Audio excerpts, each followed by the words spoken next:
of our humanitarian work worldwide, immediately to explore with the parties involved the possible agreements and arrangements for a humanitarian ceasefire in Ukraine. Since the beginning of the Russian invasion 1 month ago, the war has led to the senseless loss of thousands of lives, the displacement of 10 million people, mainly women and children, the systematic destruction of essential infrastructure, and skyrocketing food and energy prices worldwide. This must stop. The United Nations is doing everything in its power to support people whose lives have been overturned by the war. In the past months, beyond their support to refugee hosting countries, our humanitarian agencies and their partners have reached nearly 900,000 people, mainly in eastern Ukraine, with food, shelter, blankets, medicine, bottled water, and hygiene supplies. There are now more than 1,000 United Nations personnel in the country, working via 8 humanitarian hubs in Dnipro, Vinnytsia, Lviv, Uzhhorod, Chernivtsi, Mukachevo, Luhansk, and Donetsk. The World Food Programme and partners reached 800,000 people in the past months and are scaling up to reach 1.2 million people by mid-April. The World Health Organization and partners have reached more than 500,000 people in the most vulnerable areas with emergency health, trauma, and surgery kits.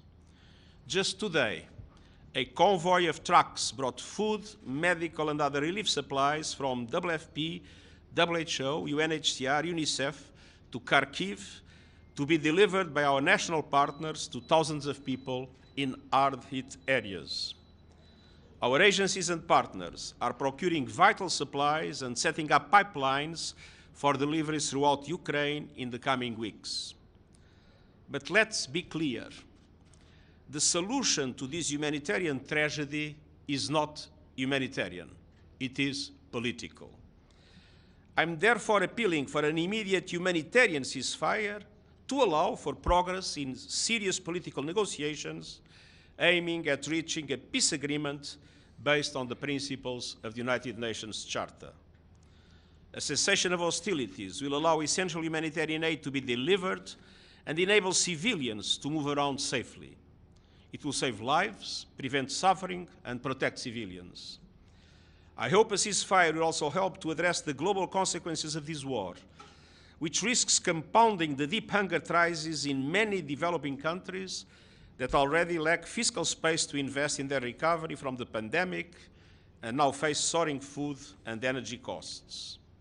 I strongly appeal to the parties to this conflict and to the international community as a whole to work with us for peace in solidarity with the people of Ukraine and across the world. Thank you. Thank you very much, Mr. Secretary General.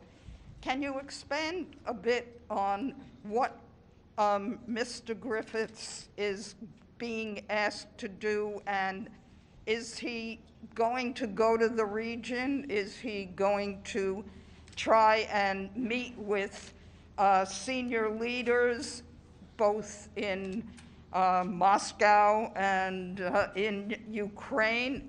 And how quickly is he going to basically start this peace effort? Well, he will immediately start. He's in Kabul today and will be coming back. And he already made some contacts. And of course, I hope that he will be able to go to both Moscow and Kyiv as soon as that becomes possible. It's very important to establish a serious dialogue with both parties in relation to the possibility of this humanitarian ceasefire. And you mentioned the appeal to the rest of the world. Are you asking the European Union, other regional organizations? Now, I've been in close contact with several countries that have been talking to the parties at the highest level in order to explore the different forms of mediation leading to a political solution. I've been in very close contact with our Turkish friends. with Qatar, with Israel, with India, China, but also France, Germany.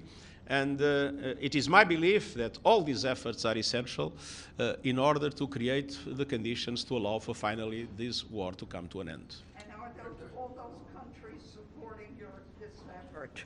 I hope so. Thank you very much, Mr. Secretary General. You mentioned you're calling for the immediate ceasefire in your intervention.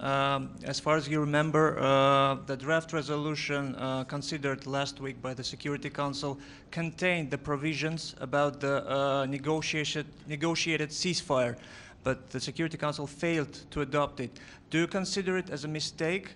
And the second question, please, what are your expectations of tomorrow's humanitarian meeting by the Security Council in Ukraine? Well, first of all, the Security Council decides whatever the Security Council decides, but that doesn't mean that anyone in the Security Council is against a negotiated ceasefire, as you mentioned. So I strongly hope that there will be goodwill from all sides in order for this ceasefire to take place. And I believe the briefing tomorrow will be a humanitarian briefing about the humanitarian situation. As far as I know, there will be elements of our humanitarian agencies that will be briefing the Security Council.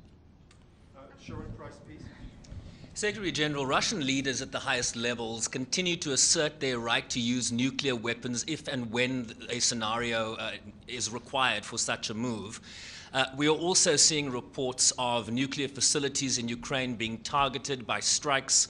Are you concerned that we are now on the cusp of either a biological conflict here or a nuclear war?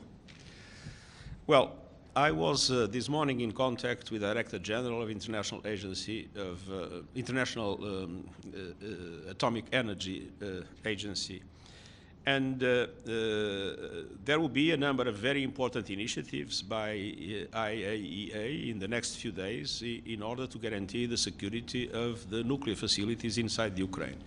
And I know that there is a very close contact of Rafael Grossi to both the Russian and the Ukrainian authorities on this, and he has my full support in the initiatives that we'll take in the next few days. On the other hand, I can't imagine the possibility of having a nuclear, a biological, or a chemical war in this scenario. That would be would be something that I believe will be avoided. It must be avoided. Thank you. It's Pamela Falk from CBS News, Secretary General. Is there any reason you have to believe that a ceasefire is actually being agreed to by the two sides, by Russia in particular? And is there any way the UN can enforce that if a ceasefire comes into play? Thank you. Well, as a matter of fact, I've been hearing in different positions taken by both the Ukrainians and the Russian Federation in the motion that was presented to the Security Council, reference to a ceasefire. So I think this is the moment in which I believe it makes sense for the UN to assume the initiative. And of course, it depends on the will of the parties when a ceasefire is established to define the arrangements necessary to make the ceasefire persist. Thank you very much. Thank you very much. Thank you.